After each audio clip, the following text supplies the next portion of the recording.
show you how to swap a rear differential for a 2.8 liter swap. The reason why we're doing that is because we put on a ZF gearbox with a bigger drive shaft. That means that the drive shaft from the 2.8 liter is shorter compared to 1.8. The medium size differential, is longer in this part than it is on the small size. We'll get it out in a second, the 1.8 liter one, and we'll show you that. As you can see, there's a tightened half shaft nut. I don't know how you call that, but you can see it for yourselves that you have to hammer it right in so that it would tighten and it wouldn't move. So what we have to do now is hammer it out so that we could be able to loosen it. So if you haven't reassembled your half shafts before, there's a big chance that they weren't changed since the factory.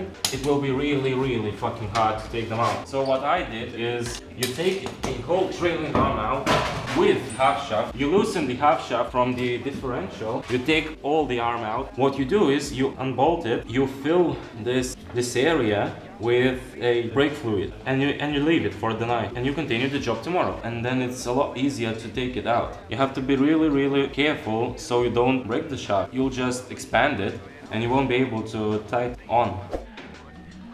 So the reason we're changing the differential is the half shaft's too short, the back end of the half shaft. As you see, there's a lot of room here. It shouldn't be like that.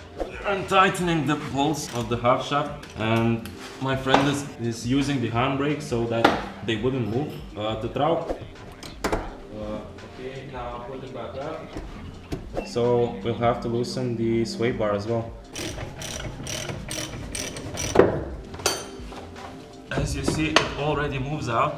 I guess doesn't. You see, I took it out by hand. The only thing that I did when I assembled, which made my work a lot easier, I put on a special type of oil on it so that it wouldn't bake inside. That's how we call it back in our country. So the same thing goes for the other side. You see, there's the differential. There is the 3 bolts that are holding it up. 2 of them are here and one's here. Let's move on to the other half shaft. Okay, now put it back up.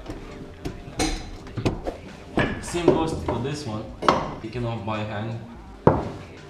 Easy job. Bolts that are holding it up, 2 of them are here and one's here. Блять! Юнгбек! Kurva! The problem I had is that I removed the half shaft. So now the only thing that's holding the drive shaft is the engine. And I'm not quite sure if the engine compression will be enough on tightening these bolts.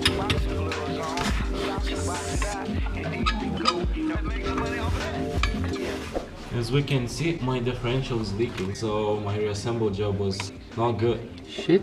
Yep. We have to loosen the drive shaft support bearing so that the drive shaft would fall out a bit and make room to move the drive shaft itself and get it out from the differential itself. Wow, there's so little room here. Come on, bitch, move that. So the differential is up. All you have to do is remove it somehow.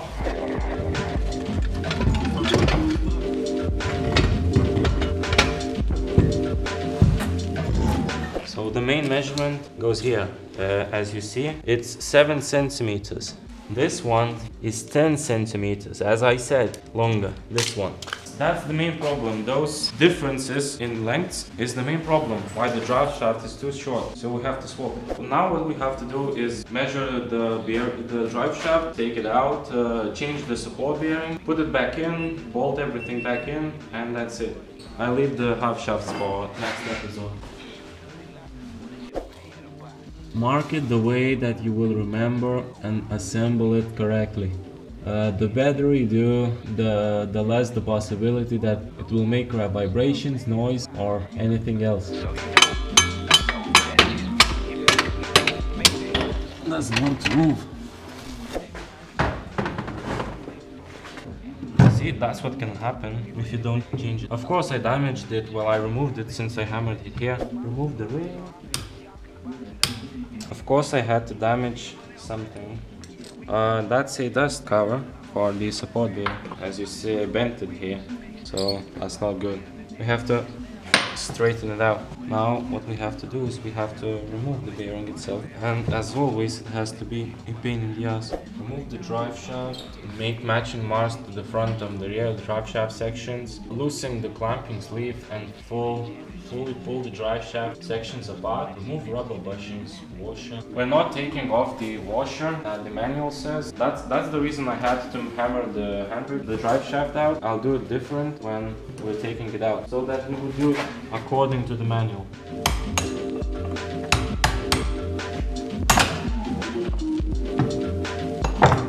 Of course I bent this plate, put on the new bearing.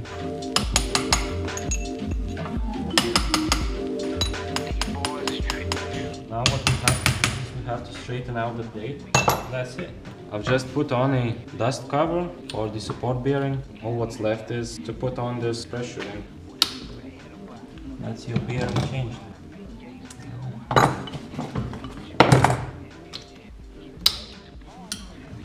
And it's on. That's it. We can put the bearing back in.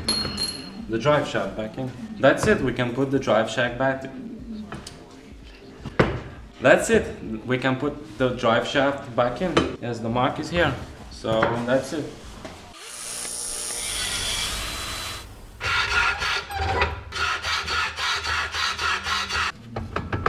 Same. Wake up every fucking day, feeling like I wanna kill the blood of innocent. The message sent to me is I shall spill what I think